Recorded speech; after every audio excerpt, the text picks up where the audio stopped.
Hello, everyone. I'm the Bodacious Cowboy with my co-host, Christy Knichel. Are you ready for a special edition of the Storytelling Chronicles? We are. Let's go. Look out!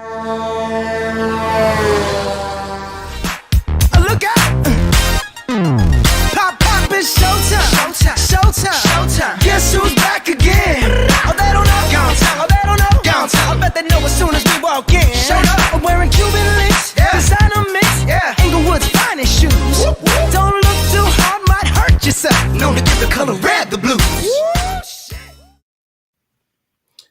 Good afternoon, everyone. I am the Bodacious Cowboy. Welcome to another segment of the Storytelling Chronicles.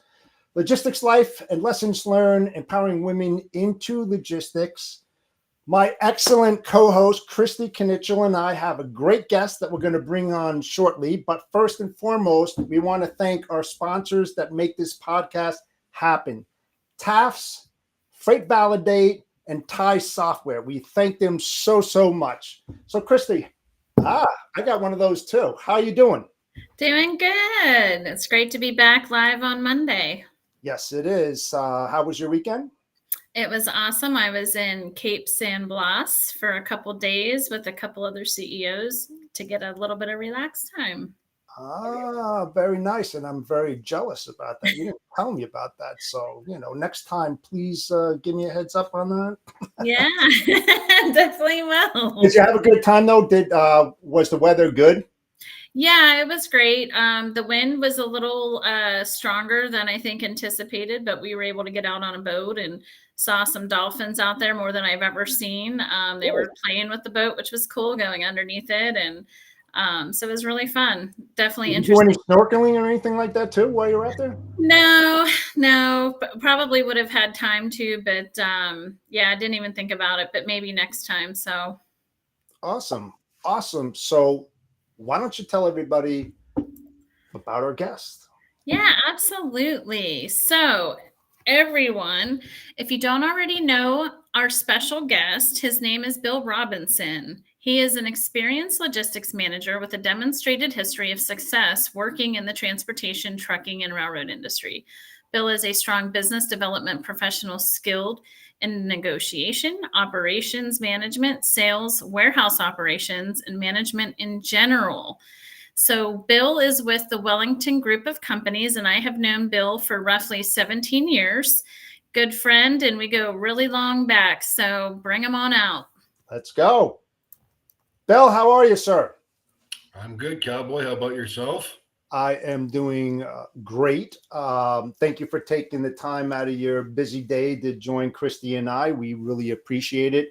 You've been in the industry for a very, very long time. We won't tell everybody how long, but you do have a lot of insights, and that's why we wanted to bring you on first, to get a little bit more background, what you're doing right now, and then we want to definitely get your insights on your thoughts about how, as an industry, can we empower women into logistics more than what we are doing right now?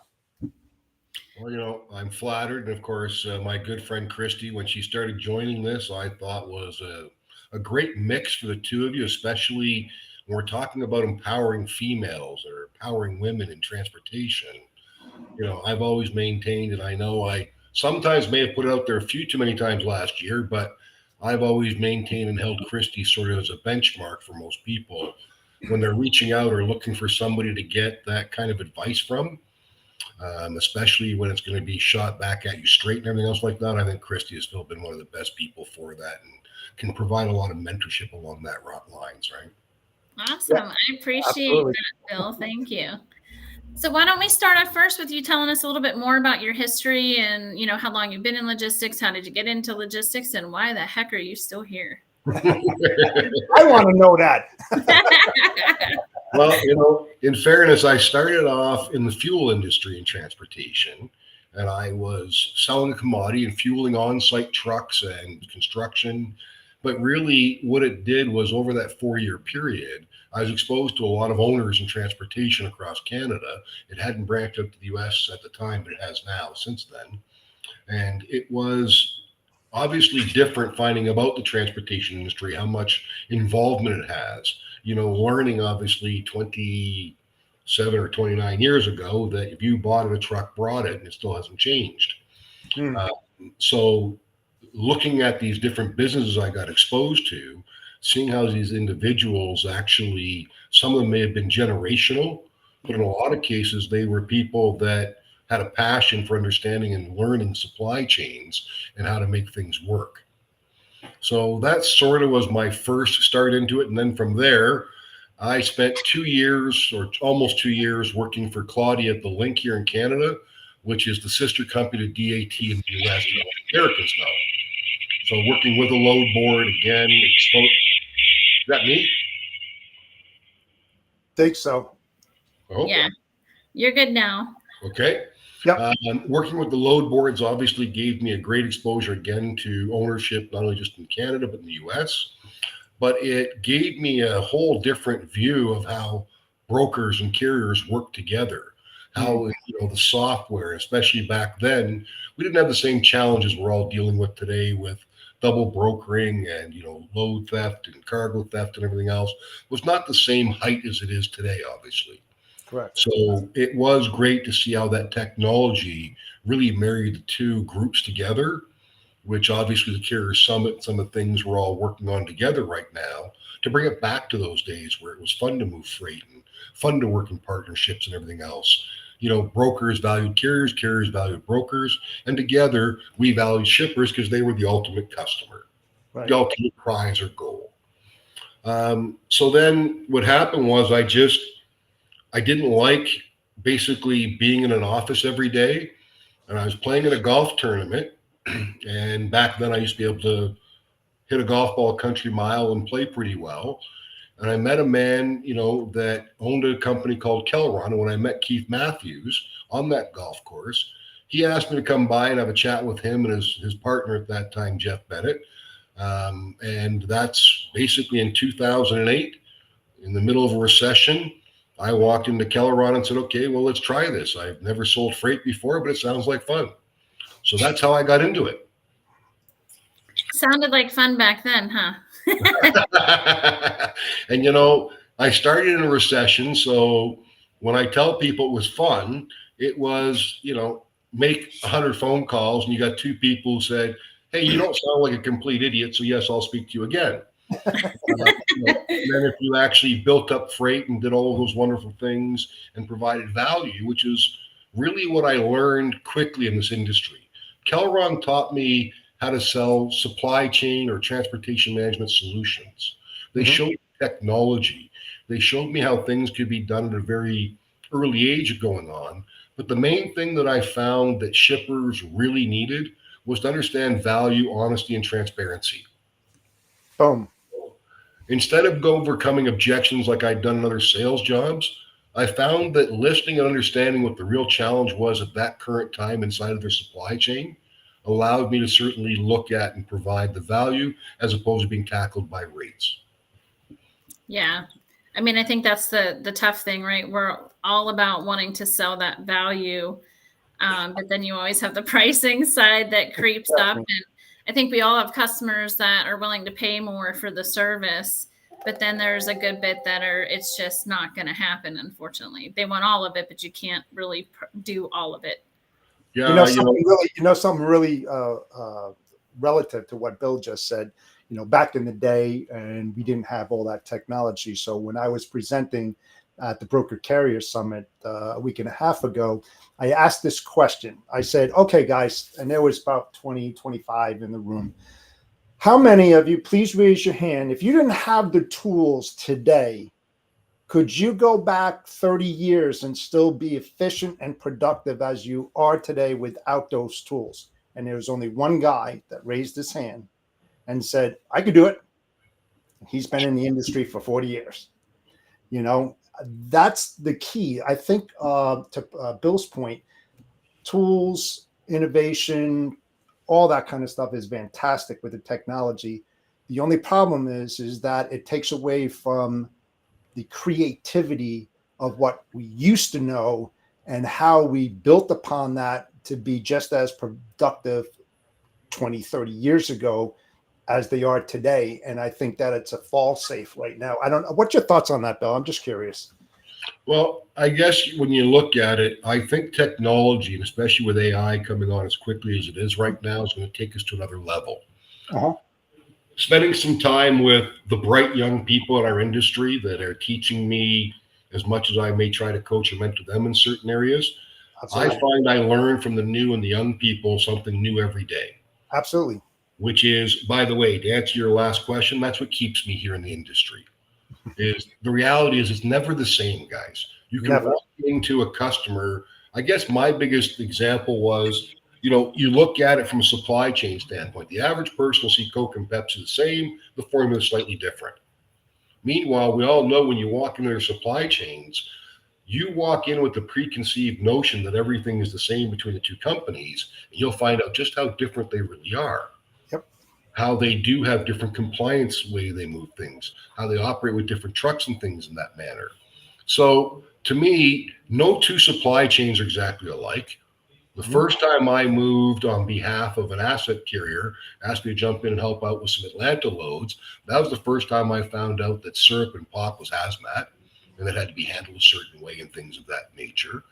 I didn't realize bacteria cultures when I started moving food and those type of things, that a small pallet was $75,000 and again was hazmat. So a lot of these things, it's something that from an industry standpoint, it's fast paced. It's going to keep you on your toes. You are going to learn something different every day getting in this industry. So it's certainly from that aspect, I love that portion. Technology wise, I guess I've always embraced technology. And, even though you and I, Jeff, are around the same age, the reality is that we have to adopt new technologies. We have to understand them, find out where they benefit the actual, again, customer. Absolutely. Unlike the rail lines, which I know Christy and I will both agree with respect to this aspect, the rail lines customer is their shareholder. The rest of us are people that ride on the train. However, when we look at technology, I've always maintained that technology, if it's good for the internal customer, that will benefit the external customer. Mm-hmm. And if we look at transportation companies that are trying to move technology quickly, they forget sometimes that the team doesn't adopt it, the team doesn't accept it, and it doesn't benefit them. They're not going to use it. It's not going to benefit your external customer. Right. So I'd like to see ultimately technology continue to benefit the internal customers inside of transportation development companies. But I'm not naive enough to realize and recognize that some of these technologies will replace certain jobs, obviously. Yes.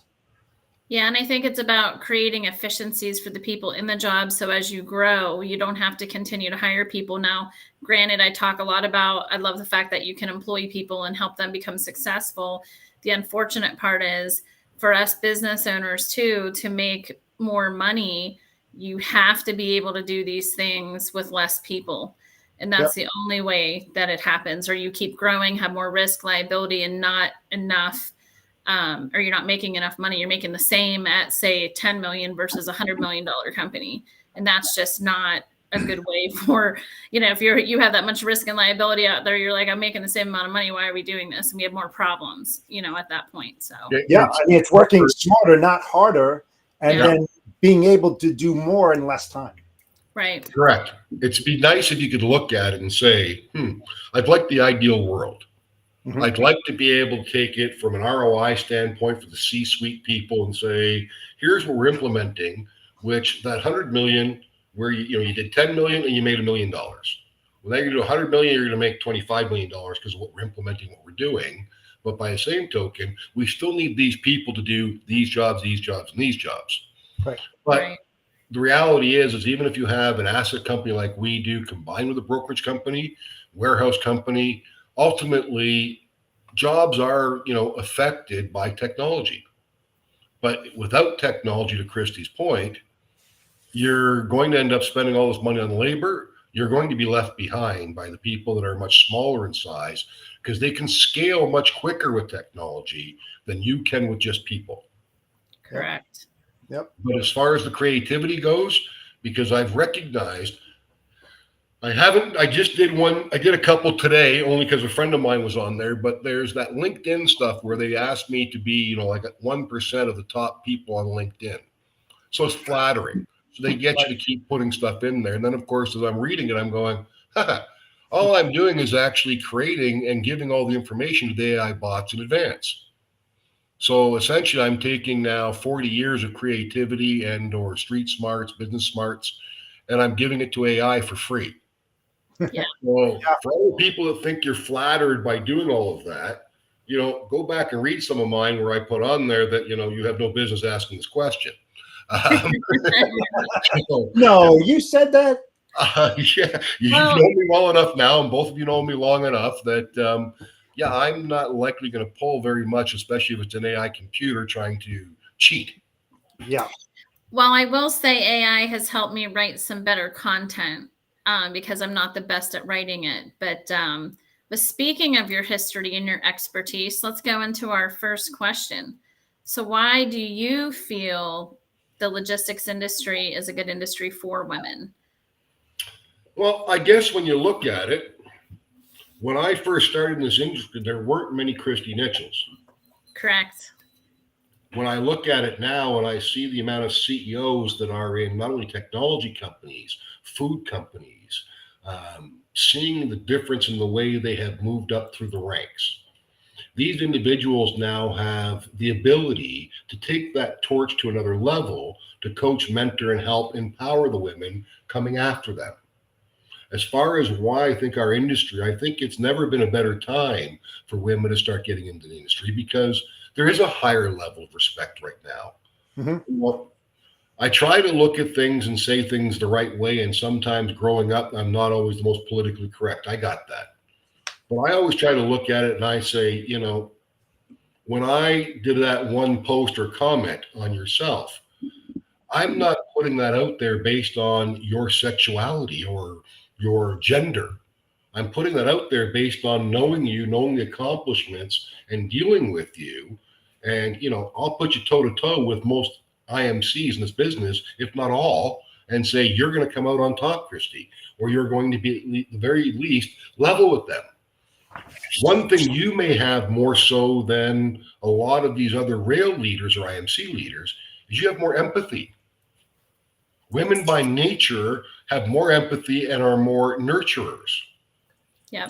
So using that in a business environment to lead individuals and things of that nature, I think is a huge advantage they have, and that has to be factored more into the proper leadership that companies are seeing from this. Mm-hmm. Yeah. Yeah, I couldn't agree more. I think those were one of the things we've talked about on previous shows, like the differences between men and women, and not that men aren't great either. There's a lot of great men. I have a man that runs my company, but I think having, even if that's the case, like having a duo or some of the women in these roles does bring a different dynamic to the company and the organization in general, especially with the empathy. I think that's a huge one, especially working in the industry that we work in, for sure. Yeah, and something to your point, let's just say that you have a prospect and the guy's got a little bit of an attitude. He's pretty hard, right? And you've had that conversation. Boom, send in the secret weapon, a woman, because a woman has a calming effect on that. And what a man would do to another man to try to empower him, or over him, not necessarily going to happen when a woman shows up that's highly intellectual, that knows his business better than he does. He's going to back off a little bit. He's going to back off. He's going to listen a little bit more. I mean, that's from my own personal beliefs and experience that I saw. It works, to your point, more empathetic, more calming, more understanding. Yeah, I think when you look at it, there's obviously, growing up in the time frame that I did, there was not in a lot of cases in the 70s when I first started getting into sales in 79, 1980, there weren't a lot of females in any type of roles that were more than secretarial and or administrative. So seeing how far it's come and how much it's growing, I can look at examples like when I worked for the Link Transcord DAT, my boss was not only a female, but she's one of the smartest and strongest women in transportation in Canada. She taught me an awful lot about not only technology, but also how she dealt with a lot of these very large egos inside of large transportation companies in Canada or the US. And watching how she managed that and how she maneuvered through that was not only skillful, but was artful.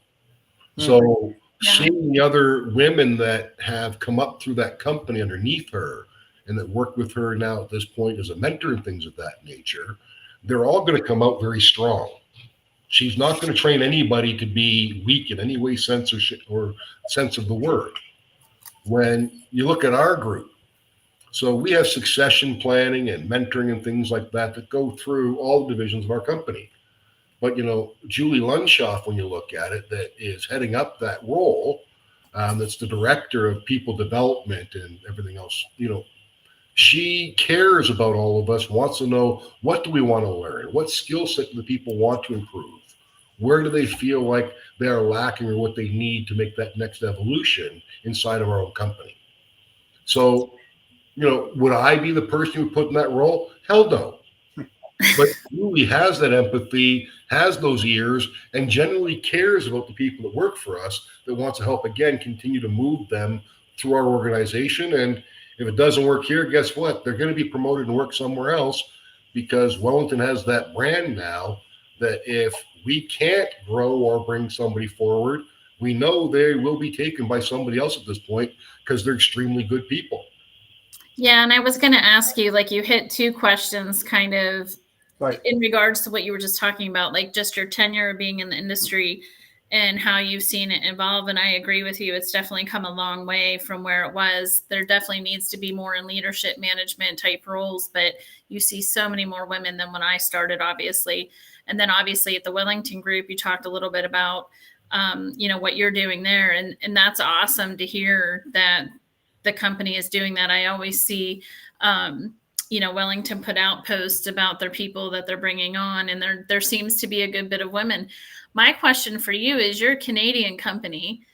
Do you feel there's a difference in Canada versus the US, or is that something maybe you're not really sure about, of how the difference would be, I guess, with women in business?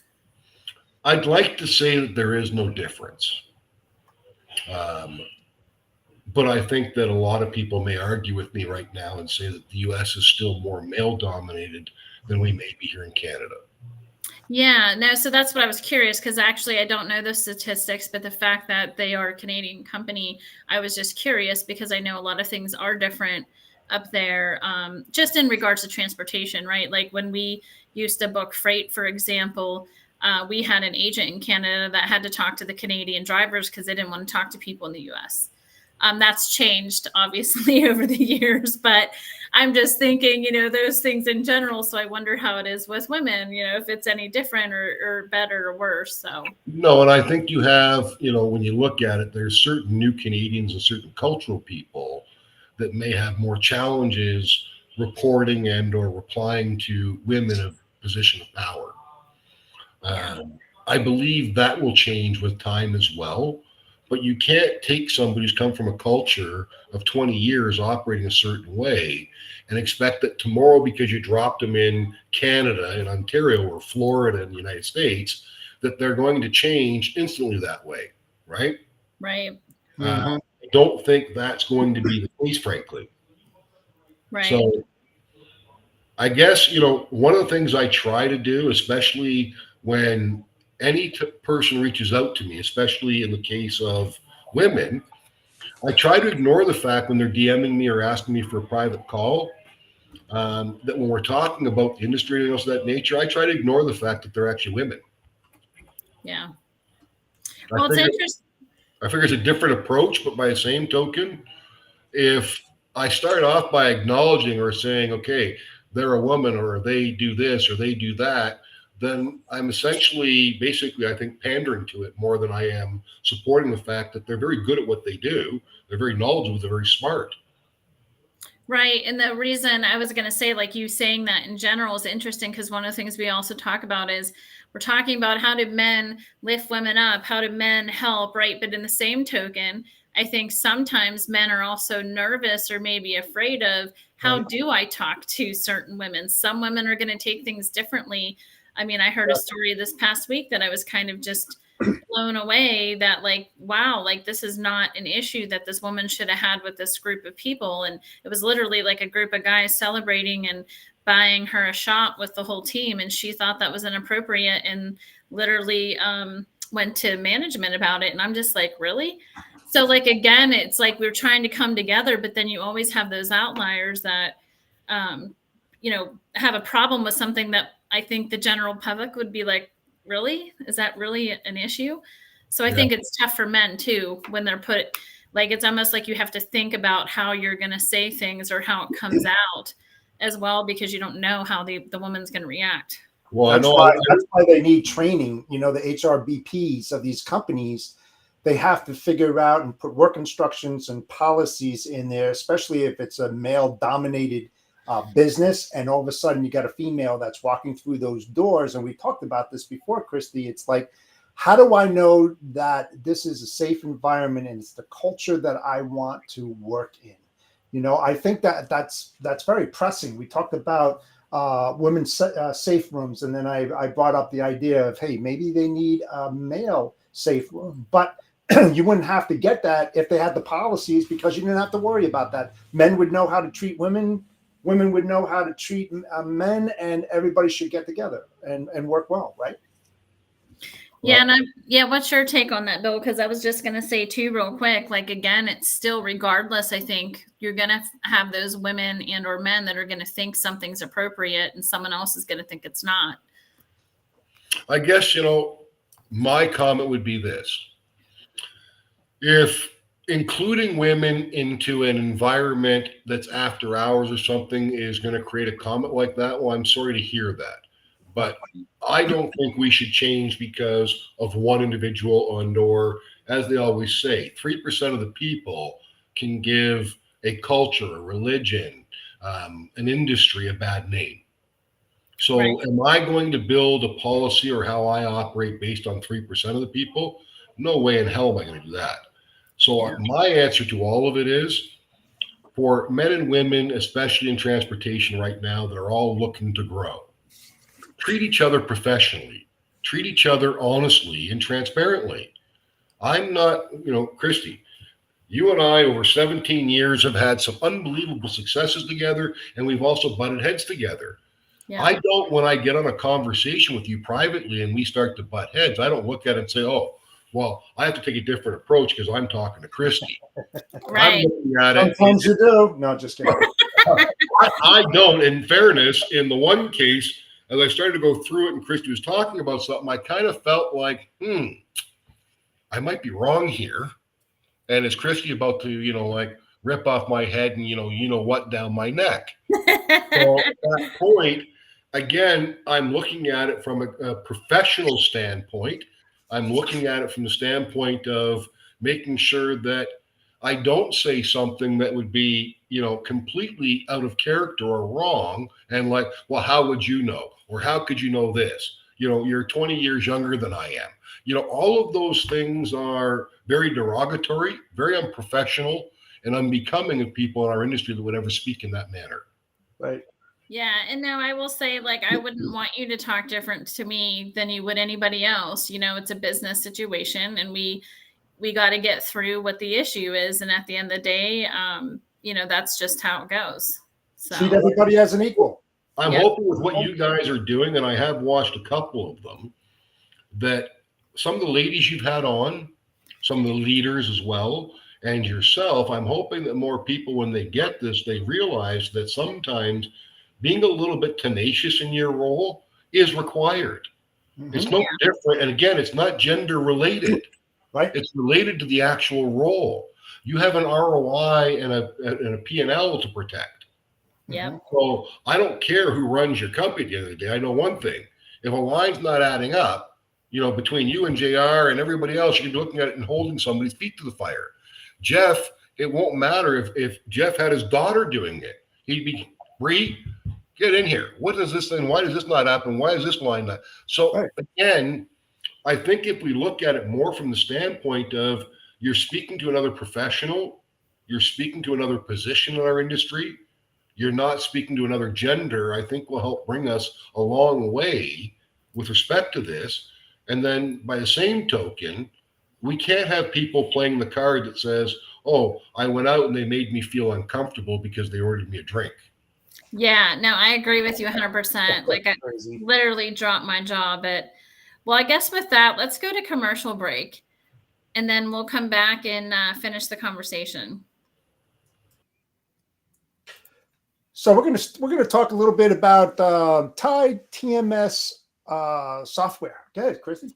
Yeah, absolutely. Let me put my handy dandy Tide software hat on. There you go. Sent us some great goodies, so thank you. Yes, absolutely. Fantastic. So I call it swagalicious. That's right. Well, Tide TMS simplifies freight management for brokers, offering an all-in-one platform for quoting, booking, and tracking shipments. Learn more at tiesoftware.com. Brokering, success demands a battle-ready strategy. Tide TMS equips brokers with the ultimate battle station for conquering a tough market. With Tide, brokers gain access to a comprehensive platform where rate intelligence and quote history converge on a single screen. It's not just a page. It's a strategic command center designed to help brokers win. Tide equips your team with all the data they need to negotiate with confidence and allows them to communicate directly with carriers and customers from a simple control base. Revolutionize the way your brokers perform by giving them a competitive advantage with Tide TMS. For more info, scan the QR code or go to tide-software.com/battlestation. Oh, there we go. Freight Validate, the ultimate identity and compliance verification system for the logistics industry. Freight Validate empowers shippers, brokers, carriers, and more to ensure compliance and regulations and mitigate fraud risk. With Freight Validate, you can easily verify entities, compliance status, and identify potential threats within minutes. Don't risk your business with unverified carriers or brokers. Choose Freight Validate for peace of mind. To learn more about Freight Validate, go to freightvalidate.com and start your verification process today. Freight Validate, revolutionizing identity and compliance verification for shippers, brokers, and motor carriers with cutting-edge technology. Now, experience the power of voice-activated information retrieval with Siri and Alexa. Hey Siri, check Freight Validate. Sure, what's the MC number? 387211.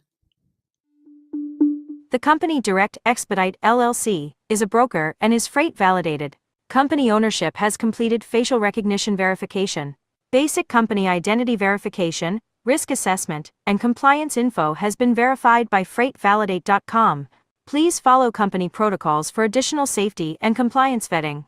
For more information, please go to freightvalidate.com. Freight Validate ensures complete access to our state-of-the-art identity and compliance verification system. Speed, accuracy, and savings all in one package. Don't miss out. Upgrade to Freight Validate today. Fraud starts with fraud. It ends with Freight Validate.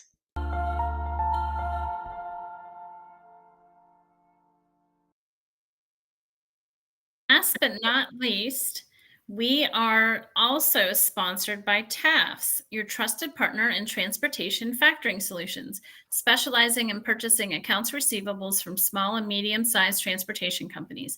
TAFS helps boost profits and increase cash flow. Elevate your company's financial success today by contacting TAFS at tafs.com. Trucking excellence meets unparalleled service. Enjoy exclusive benefits like our fantastic tire discounts. Need cash fast? Try our 1-hour advances. Plus, we're here for you 365 days a year. Need loads? We have a pro dispatch service. This is why TAFS was recognized as the top factoring company in 2023. You'll benefit from strategic partnerships for enhanced operations. Access business loans and manage your finances easily with our client portal, F2 Fuel Card, and mobile app. At TAFS Factoring, we're more than just a factoring company. We're your partner in success. Contact us today to see how we can help your trucking business thrive. Yes, we thank all of our sponsors, TAFS, Freight Validate, and Thai Software for sponsoring our show, believing in our narrative to make this podcast happen. So thank you so much for our sponsors. Absolutely. So let's get back to the show. So Bill, let's talk a little bit about maybe some initiatives or strategies that maybe you've implemented or the organization has implemented to promote gender equality and empower women within the teams or organizations that you've been at. I would probably say maybe it was probably more relevant to Wellington now. I know you spoke a little bit. But why do you think that's important too? Because I think it's not even just about what you put in place, but like, why is it important to have just diversity in companies? I think it's a great question, and I should qualify up front that I didn't lead the initiative that's in place currently right now at Wellington. That was started by our CEO, Derek Koza, and our overall C-level team. And when they sat down and started looking at succession planning, growth, obviously the first place that our senior team wants to look is internally. So before we go out and look at hiring somebody externally, that is the first road they want to go through.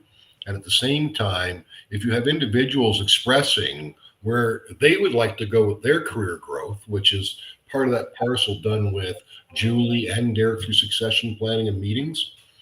And then from there, a map and a route is planned out for those individuals. Obviously, the key for the individual is they have to apply themselves. They have to put in some after hours and things of that nature to be able to, you want to be a CITT or a certified, Canadian transportation expert in a CCLP, then you have to put in the time, and that requires evenings and weekends.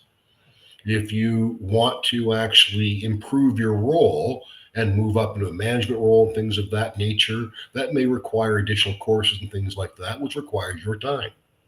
So as they go through this, surprisingly enough, not everybody that works for you wants to advance or be more than what they're doing sometimes. And there's nothing wrong with that. But for the ones who do, if there is no path, there's nowhere for them to go throughout the process, then are you really supporting diversity? Are you really supporting the ability to have people grow throughout your organization as first priority when you're growing as a company? Right. So that was started, their initiative there. Have I worked at other transportation companies where they turned around and said, they look around the boardroom and go, there's 12 of us in here and not one is a woman. I think we should start looking to change that today. Yes, but it wasn't done because they turned and said, these people provide this, or they provide the extra value there. Mm-hmm. They were just looking at it saying, we don't have any. So some transportation companies are doing that. My philosophy in any company I've worked at is I hire who the best fit is. Right. Yep. So sometimes I'm looking at resumes, and the first thing I do is I will block the top section of the resume with the paper from the previous one. So all I'm reading at that point, like I guess The Voice, if you want to look at a TV show, I'm just reading the skill set of the individual, tenure, how long were they at certain companies, if they've written it properly, they have the accomplishments in there, which we're really looking for these days. And then at that stage, at the end, when I go, I really like this candidate, that's when I'll finally look at the top to see who am I going to call and arrange a meeting with. So managers typically in my world, prior to Wellington, if you look at it, my operations managers, my pricing managers with the exception of one, they've all been actually female. And the reason being is they were the best qualified candidate at that time. And I know, Christy, you worked with Carrie back at the old company with Fast Freight and JR and stuff. I mean, she did some phenomenal things. The team really supported her well. They liked her, and she was willing to learn every day. So, I mean, she fit not only the mold of what we're doing very well, but she fit the team very well. So Are we looking for team fit or are we looking for gender? I don't think that's me, by the way. I hope not. Yeah, I don't think it's me. right. Usually my internet. Listen, just we cuts must out. have like a ghost in here. But I'm no, also, I think you said a lot of great stuff. And I mean, I think with that being said too, like you talked about the different groups in Wellington, for example, and like mentoring. Are there certain people that do like take that upon themselves within the company? Like that's part of their job, or is it just like a natural thing that happens? And then I'd also like to hear about like what you've done through your career. Like, have you had a mentor yourself, and why do you think that's important? No. I've had some good mentors in my past. Some actually, both in both cases, the two mentors that really turned me into a large portion of who I am. And it wasn't in transportation, actually. It was in different industries. I guess when you look at it this way, one of the reasons why I was brought in here by our CEO was to help. We have a young, aggressive team.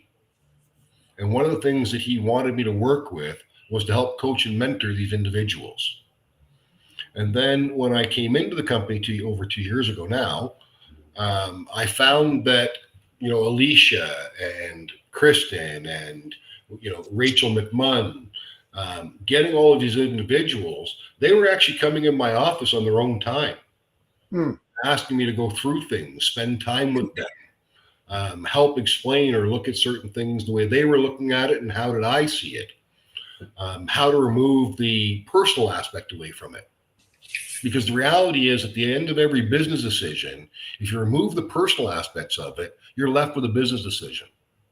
If you let emotion and personal get into it, you're not making a business decision at that point. Yeah, I agree with you 100%. You got to get emotions out. Right. So then the other thing is like today at 4:30, I'm going into a course with Wellington. And one of the things that we talk about, and probably this week's article, if I get to it, or be next week's article, was talking about branding and things of that nature.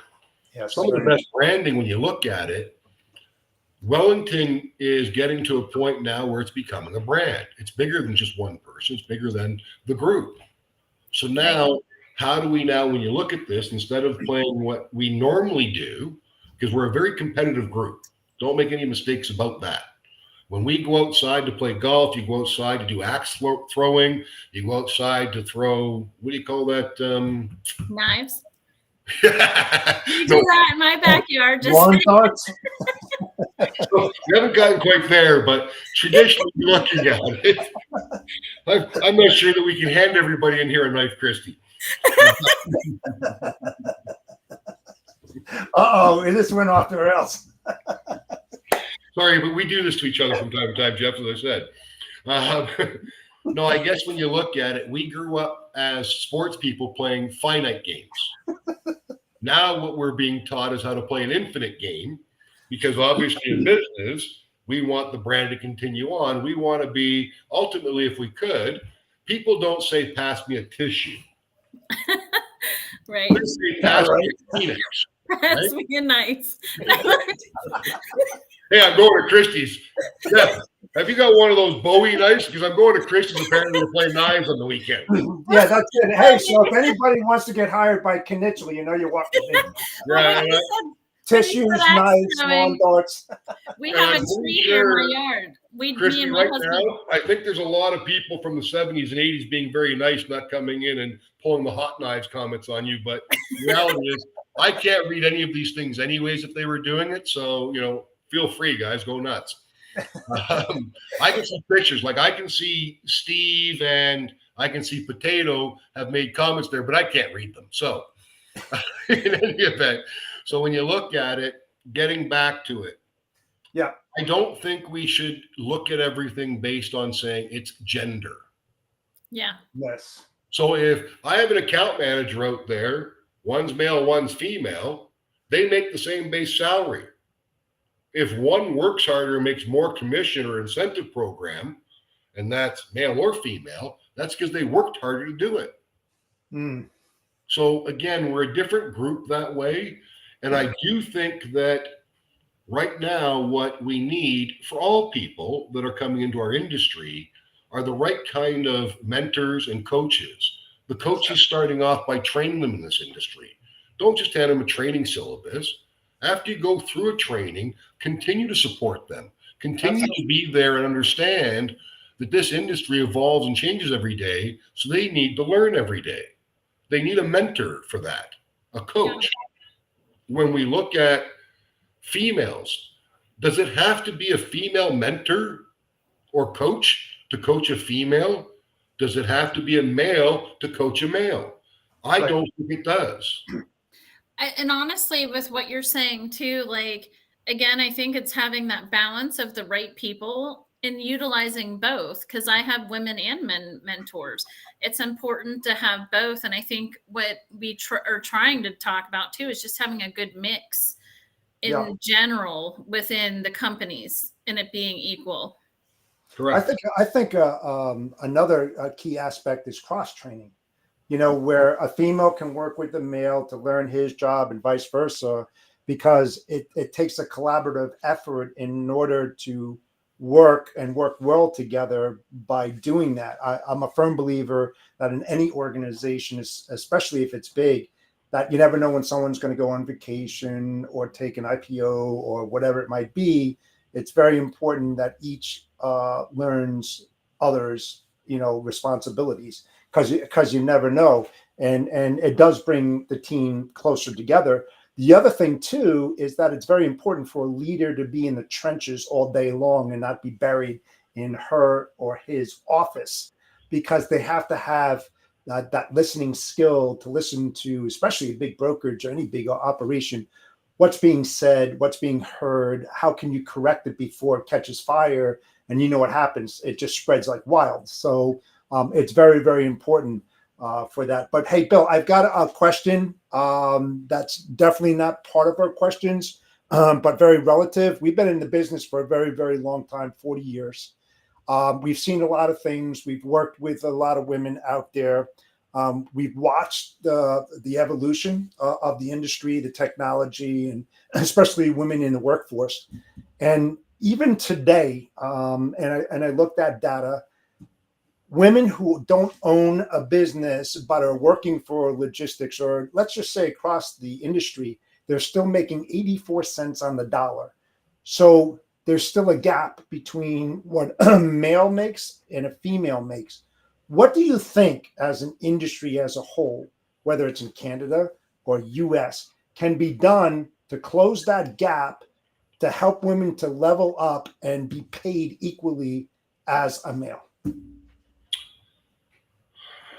It's such a tough question, Jeff.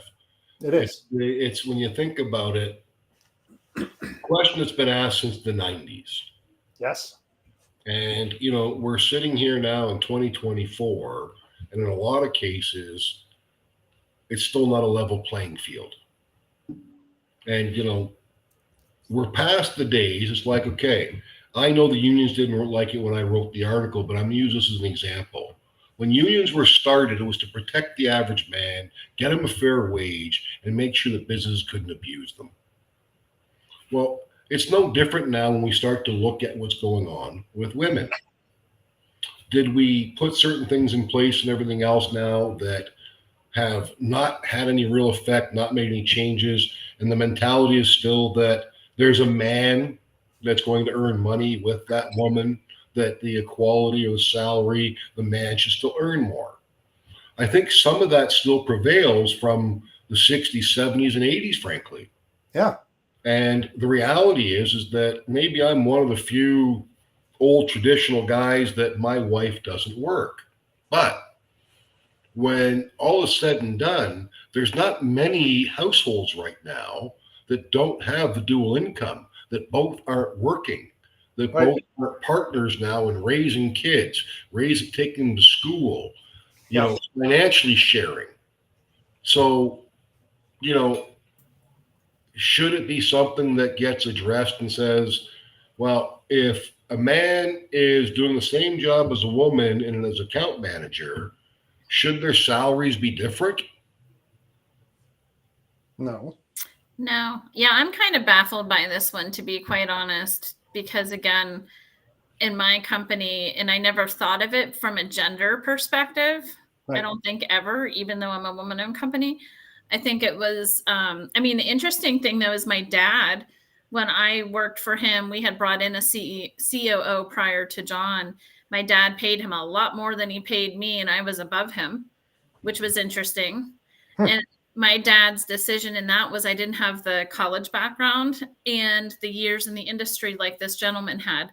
But again, it was about the role, not necessarily the experience or whatnot. So like I've witnessed that myself, Right. but it doesn't matter who the person is. This is what the role pays, and we have those levels for every position within my company.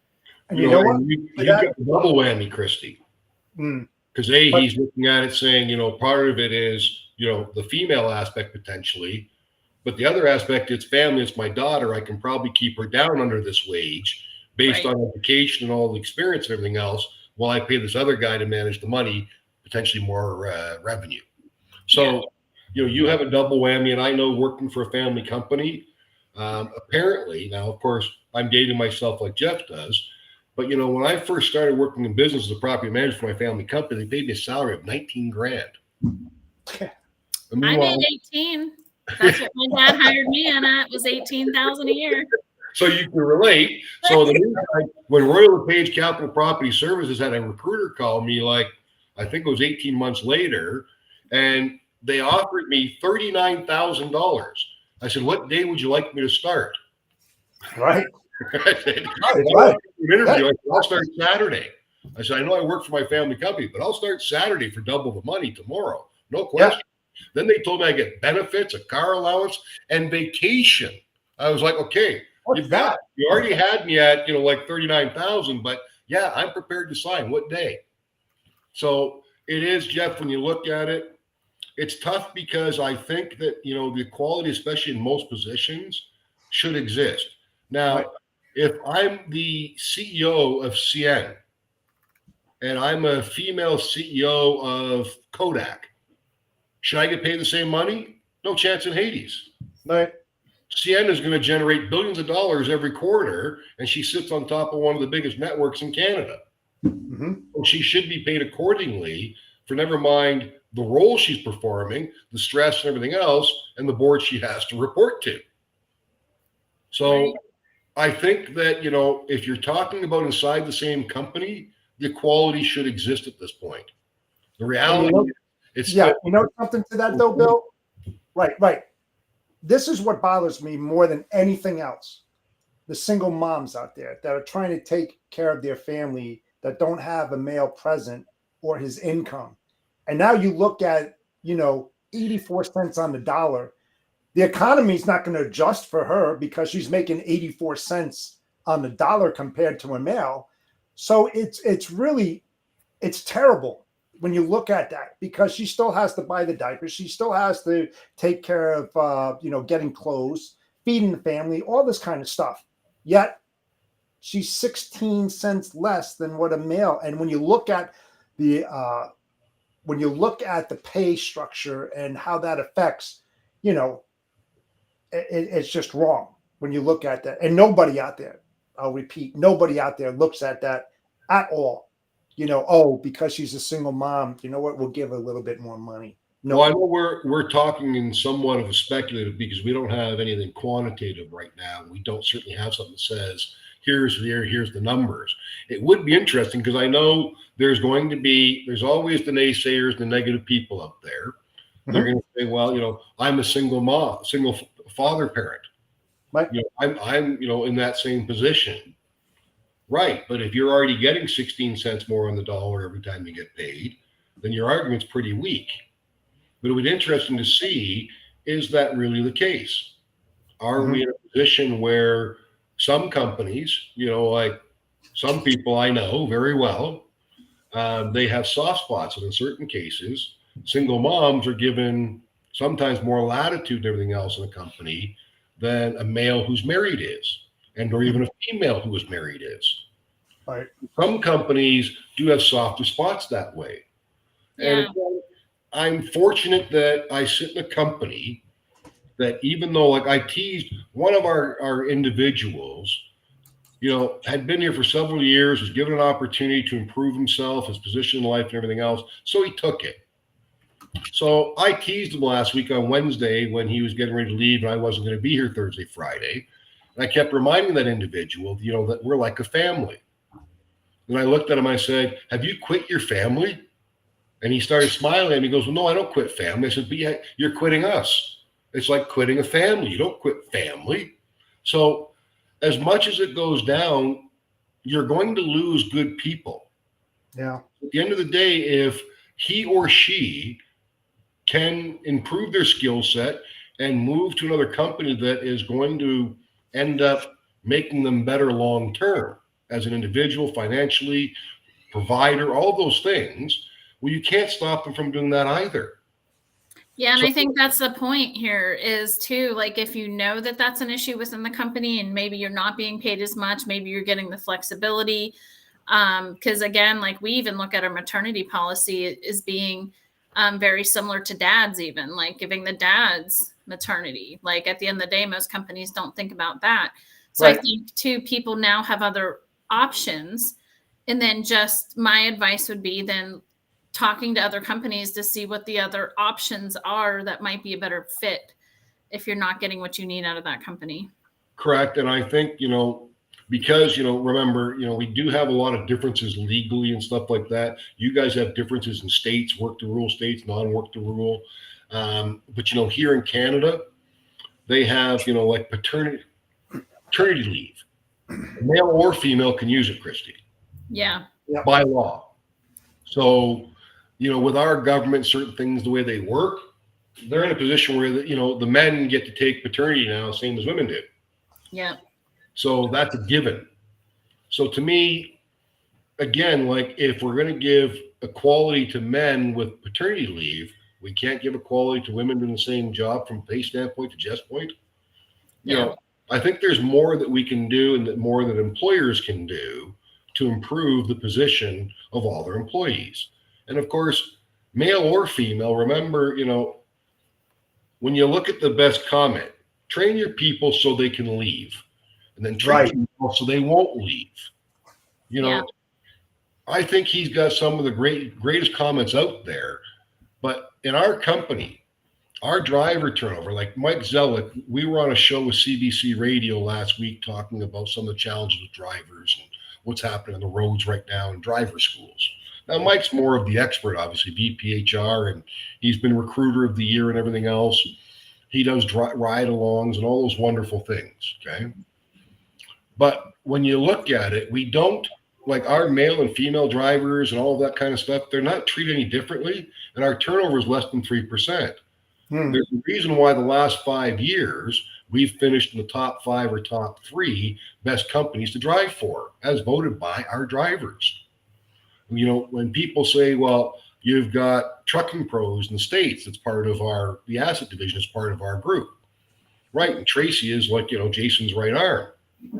So again, it's not like when you go down to the US, all of a sudden trucking pros is run by 10 guys. It's not the way it works in our group. When you look at Jess Matta, the recent winner of, she's works with Mike and director in HR. She's the recent winner of the recruiter of the year. Again, she's out there in the trucks with our drivers. It's not like they go out in the first ride along and never see them again. They go back out and they make sure they check with them. They're seeing how they're doing. They're checking in with them. So again, their compassion, that kind of stuff, HR is supposed to have that. I got that. But to think about the extra time they spend going out with our drivers to ensure the manuals. Because Jeff asked earlier, I had to miss a show that I really wanted to be at more than anything right now in this industry. But because of a quality, safety, health, and environmental we had to do for a large customer that I'm going to get benefit from, and so will our good friends here at Wellington, we're going to benefit as a group. Ellen was working in our company. She was moved and promoted into that QSHE manager role. And now at this stage, she's learning extremely quick. She has gotten us through this audit. Yes, we got a consultant that she's worked with to learn and manage all of that. And now the next 60 to 90 days, Ellen will complete and will be an ISO certified company. There you go. So again, that sits with Ellen to make sure she manages, nurtures that, and we support and provide the documentation requested and required. Yeah, no, that's awesome. Well, we're getting to the end of our show here, Bill. So I just want to ask you a last question here that you can share with our awesome audience. And I do see some comments over here from Robert Peterson from the Logistics Lounge and Steve Talamo from Cleve Logistics. So thanks for listening in, Yeah, and any others. What advice would you give, or one piece of advice, I should say, would you give women, and one piece of advice would you give men in regards to the industry or empowering women into logistics? I guess the first advice I would give would be to men. If you're going to talk the talk, then walk the walk. If you're going to come on LinkedIn, if you're going to stand up on stage at conferences and everything else and say you empower women, you believe in the empowerment of women, then you should actually walk the walk. That means you should not be in a position where when somebody walks into your company, you have two women that nobody can see, they're tucked in an office somewhere doing billing. That is not going to empower women. At the same time, companies, before we get to the women portion, companies, remember, look internally. The individuals that have been working for you this whole time, she could be sitting right outside your door that could actually manage to run an ROI better than individuals. Never mind, you're going to go and hire, but the one who actually be doing it currently right now. From the women's standpoint, there's certain things that I guess I look at. I don't think that they should use sexuality to promote themselves. I think they should align themselves with a good male and female mentor and coach. Have one of each. Don't just take it from one view, because that will also make you jaded to one side only. So I think it's important to recognize that there's a lot of companies that will hire women and they'll throw them out there like they're a lure, like they're fishing. And then all of a sudden, and it's happened, like these people that want to reach me and like, I don't do IT, I don't do recruiting. But yet, because you see I'm carrier procurement and relations and I have some procurement responsibility, every time I accept something, I get 15 of those pitch slaps, as they call it. Exactly. Exactly. So, to me, I guess what I look at is teach them to do it the right way. Look at it from the standpoint of hire who is the best person for the role. Don't look at them from the standpoint of gender and or did they come in a short skirt for that interview?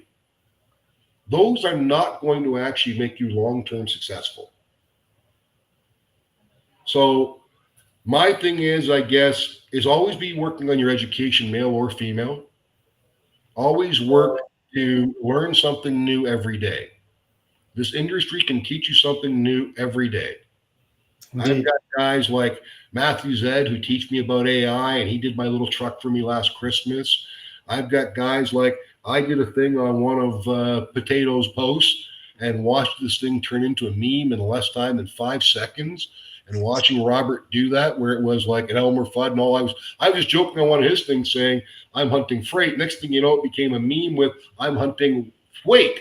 And it was quite comical. So, when Jeff reached out and was talking about certain things and who he actually is, and we had a good 45-minute chat that day on the phone, going through all the different aspects and differentiating ourselves. And Jeff was one of the rare guys that I work with on a regular basis that was a shipper before he became a logistics service provider. So it makes a lot of sense when you can take your strength and put that in front of people. Again, when we talk about and I write about branding, I watch a lot of people doing it. I learned, again, because of Mr. Peterson being on the Logistics Lounge, when Stephen Tittle was on there, I've been saying his name wrong all along. And then in addition to that, found out that Tittle is his real name, and it stands for DOT. So after that, I started putting it everywhere, Mr. DOT, right? He says, now you make me sound like I'm a government agency. You are. Again, without learning from Robert and some of these guys and some of the time I've invested in those things, you wouldn't learn these new things. When you look at, Chris West, and you look at Storm in here, when you look at, Alex, I call him Tombstone, but his real name's Tuma. When you look at Mitch and all these guys, my own sons, they can all teach me something new. And that's what I love about this industry, these individuals, is that when I sit down, like last week, Alicia sits outside of my office going through something. She said something, went, oh, that's how that works? Can you do me a favor and give me a couple more tutorials on it? Because I'm still trying to learn that. I think the biggest thing is don't let your ego get in the way of learning. Oh, right? Don't let your ego dictate who you're going to be and how you're going to get there. Yeah, no, we appreciate it. And we really appreciate you coming on the show. You had a lot of great insight. Well, I like getting to a chance to not only chat with two old friends here. Christy's young, but I've known her a long time. I'm not that young. Well, compared to the two dinosaurs on here with you right now, yeah, you are. Hey, we make a good match. And, at the end of the day, when it comes down to it, I think you two are doing a great thing. Appreciate that. I think it's something you should continue, obviously, because it's helped educating our entire industry. And more importantly, I think this dialogue going forward is going to resonate with the individuals. And I can see where women are going to reach out to both of you to ask questions in earnest. There's also listen, there's Martha, there's Lacey, there's Carrie Donacci. There's so many of them out there. Samantha, there's so many good ones to reach out on LinkedIn right now that they're willing to invest time in you to help you understand how they got there. Right. Absolutely. Is, they're available for you. That's what I always say. Don't be afraid to reach out, because a lot of us are out there to help, whether it's younger generation, older, whatever, just to learn from experience. So Exactly. Yeah, correct. I couldn't agree with both of you anymore, because, both Bill and I, and I'm sure you too, Christy, even though you're younger than us, we're in a position to give back now, to share best practices, because, the old adage, if you're not careful, history will repeat itself. And we don't want that anymore. We want to move the industry forward in a very positive manner to help all involved, not just a single gender. It's for everybody that's out there. I don't care who you are or anything. That's what I love about doing this show and listening to younger folks. Like Bill said, if you're not learning every single day, you're going to get lost, and you're going to get lost quicker than any time before, because it's just the evolution of technology and how fast it's moving forward. Are we there yet? No, we're not there. We got years and years ahead of us, but we are going at a lightning speed right now. Well, I'll finish on this because I know we got to wrap up. Yep. Carrier Summit started off with 45 people. Guys are going to guess that probably 40 of them or 42 of them were men getting together and having a drink. Then it grew. Now when you look at it, almost 400 people attended. We were in a position where it was almost 50-50 between carriers and brokers attending. Yep. We ended up with, I believe the final number was around 28% of females attended, Jeff? 35 out of 360 attendees, a little bit north of that. 35% were women, or about 127 of them. And, we've heard the talk about bro show. No, I squashed that. I keep on saying that. Unfortunately, that's not true. The women that went to this had a plan, and they worked the plan. They definitely were collaborating with all. They were engaging. They were presenting. They were sharing knowledge, best practices, and they definitely wanted to get involved. And that's what I liked about it so much, Bill and Christy, because it wasn't your typical event where you have booths up where everybody was selling their asses off, and that was their primary reason to be there. There was no such thing. There was no booths. There was no selling. It was just a coordination of carriers on one side, brokers on the other side, that wanted to engage each other meaningful. in order to close the gap, to have a better understanding of how each side works. And that's why I'm pushing it as much as I possibly can. I believe in what Dan Lindsay put together wholeheartedly. I'm going to help him move this thing forward as much as I possibly can. I will be there in Fort Worth, Texas, in October the 23rd through the 25th. Get it out there. Tell people about it. I want to get at least 600 to 700 this time around. It's definitely well worth the expense to attend this and learn. Absolutely. I think, we've got to start somewhere. And the most important thing is seeing how this thing has gone at this stage and how it's continuing to grow, I think is going to make the biggest difference, because no matter what, tensions will always be between carriers and brokers. There will always be some tension. But if it becomes online tension like it used to be in the old days, then, the reality in the day is that the rest of us that all develop relationships and work really well together, that's how the business gets done. That's what we want to try to do. So, Bill, thank you so much for coming on board. I know that you took a lot of time out of your day to spend with Christy and I. We really appreciate it, and we hope at a future date that you'll come back on the show, because we're not done yet. We got a lot more to discuss, and Christy and I definitely want to do that with you. So thank you, sir, for coming on board. It's my pleasure, and I look forward to doing it again with the two of you. Anytime you ask, I will be there. Thanks, Bill. Awesome. So, everyone out there, I am the Bodacious Cowboy with my co-host, Christy Knichel.